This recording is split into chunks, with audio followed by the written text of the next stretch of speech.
Here's everything you need to clean the auxiliary faucet. Pull the auxiliary faucet spout up to remove it from the faucet base. Place the spout into the container.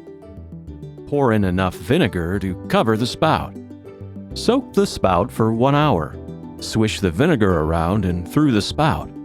As the spout soaks, use a cotton swab soaked with vinegar to clean out the faucet body opening. After 1 hour, rinse the spout with fresh water. Repeat as necessary. Reinstall the spout onto the faucet body. Dampen a cloth with lemon juice and wipe down the faucet spout and body. Use a cotton swab dipped in lemon juice to clean inside the spout. The eSpring auxiliary faucet is now clean and ready to use.